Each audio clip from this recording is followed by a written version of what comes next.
Durante o mês de outubro, o Brasil vai vivenciar dos dias 14 a 20 a 21ª Semana Nacional da Ciência e Tecnologia, que traz como temática Biomas do Brasil, diversidades, saberes e tecnologias sociais.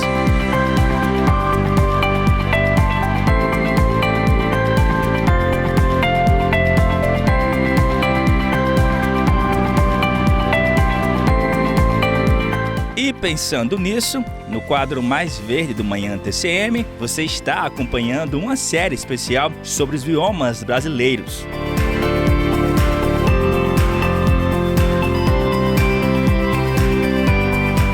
A cada episódio, estamos explorando e destacando a biodiversidade dos nossos biomas.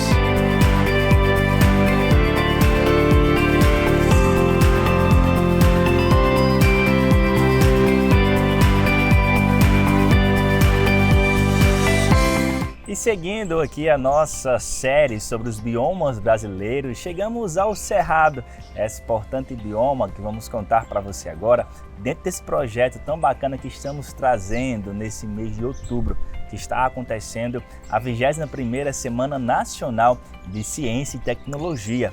O nosso Mais Verde trazendo essa importante pauta temática sobre o bioma brasileiro. Professor Diego Natan, que está com a gente nessa série tão bacana dos biomas brasileiros. Professor, chegamos ao Cerrado. Qual a principal característica do Cerrado, professor? Olá, Franciélio. Saudações a todos. Então, o Cerrado, ele é outro grande bioma brasileiro e tem uma importância gigantesca, porque ele é conhecido ali por ser o berço das águas, né, do nosso país. Então, vários rios que têm a sua origem ali no Cerrado, eles compõem as principais bacias hidrográficas do nosso país. Então, por si só, isso já é uma grande importância que a gente pode citar desse bioma. Além disso, ele conserva uma grande biodiversidade. Então, fungos, plantas e animais que estão presentes nesse ambiente, que estão presentes nesse bioma, que compõem aí a flora, a fauna e a funga do nosso país. Professor, agora trazendo para a parte de animais e plantas que compõem o bioma Cerrado, né? Quais as principais os formatos, quais são essas plantas e animais que a gente popularmente conhece em todo o nosso Brasil?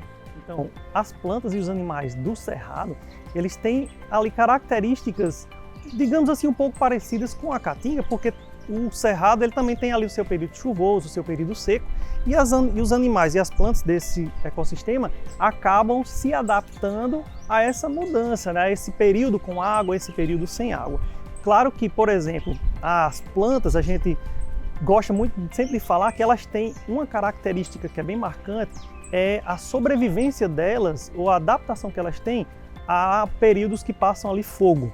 Então, o Cerrado, hoje, inclusive, ele está sendo aí muito ameaçado por queimadas e constantes, né? Então, a gente vê o tempo todo aí na mídia o combate a esses incêndios, mas as plantas por si só, elas têm ali os seus troncos mais endurecidos e retorcidos. E isso ajuda e facilita bastante para a planta sobreviver após a passagem do fogo. Além disso, seus frutos, né, os frutos dessas plantas, eles têm uma casca mais endurecida.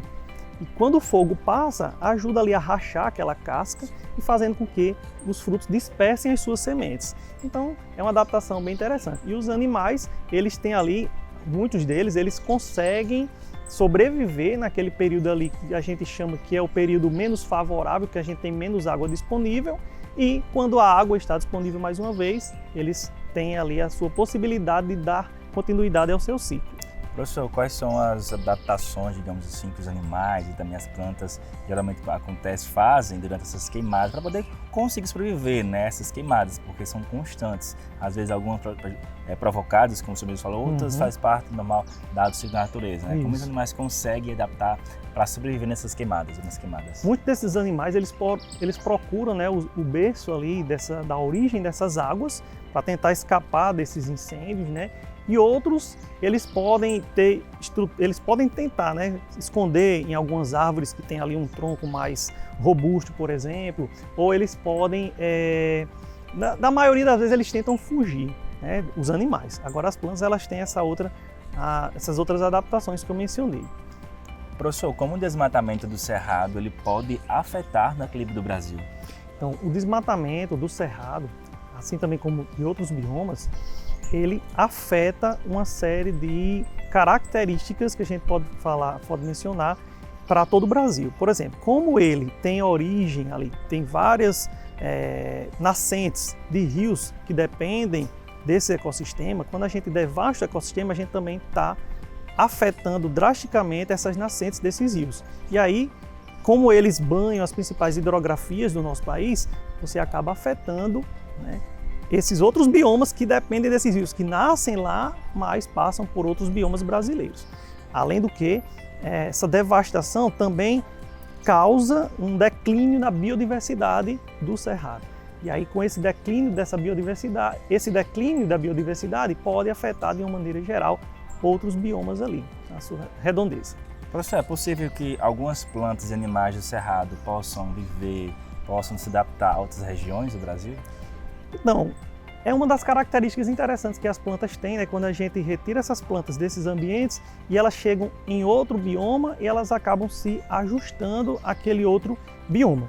Mas existem plantas que a gente considera como endêmicas, né? Na Caatinga a gente tem plantas endêmicas, no Cerrado a gente vai ter plantas endêmicas que elas só sobrevivem naquele ambiente, por uma série de fatores ambientais que a gente encontra ali.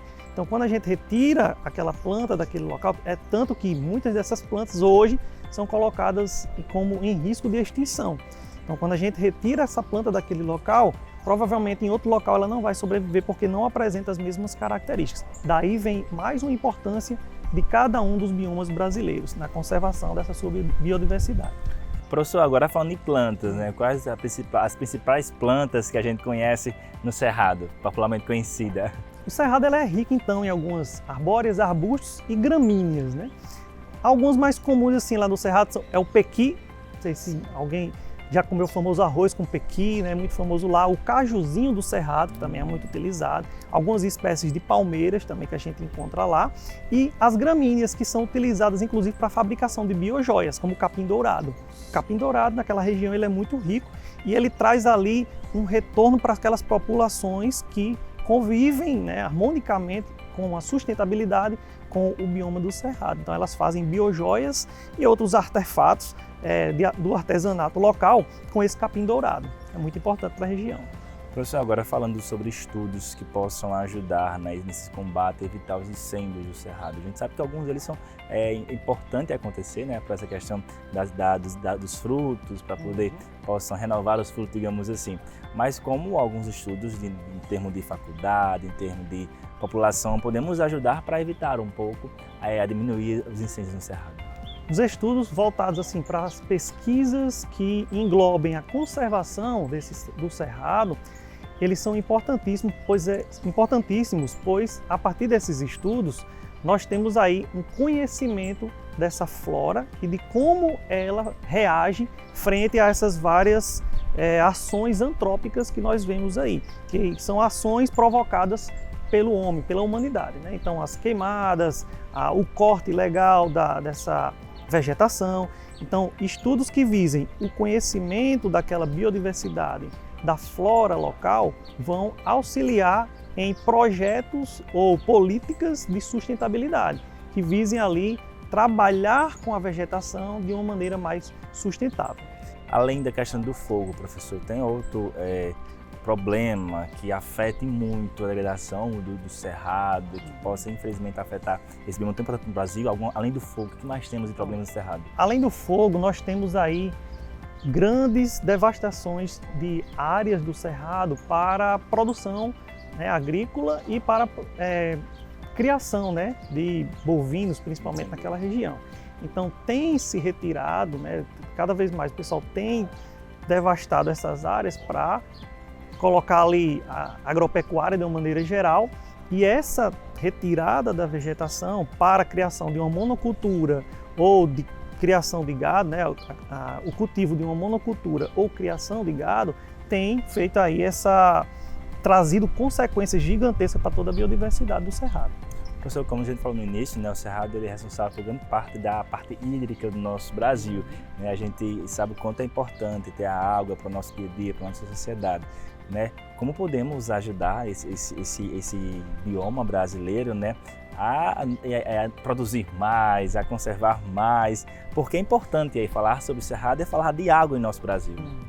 Quando nós conservamos, né, nós temos essa ideia do que conservar. O que é que eu posso conservar no Cerrado?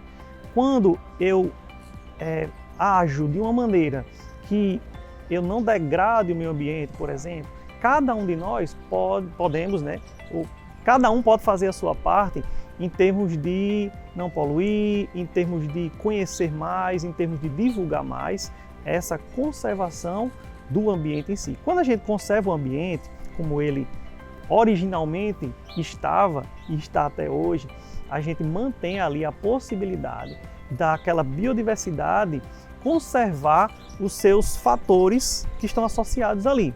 Então, a origem das águas nesse ambiente depende fundamentalmente do equilíbrio do ecossistema. Então, esse bioma, a partir das nossas ações, que podem ser individuais, a gente conserva as ações do ecossistema e, com isso, a gente conserva essa produção dessa água. Muito obrigado, tá, por esse mais um bioma aqui no nosso quadro, nessa série de biomas do Brasil. A gente vê o quanto o Cerrado é rico, né, professor? A gente falou aí sobre a água, falamos sobre os incêndios, falamos sobre a questão das plantas que ajudam na questão da conservação de joias, né? Então, o Cerrado ele é rico em vários sentidos para o nosso Brasil, né, professor? Com certeza. Então, vamos lá ajudar a manter esse Cerrado, né, e os outros vários biomas do nosso país. Pois é, a gente se vê próxima semana com mais um bioma aqui no nosso quadro sobre os biomas do Brasil, aqui em nosso Mais Verde.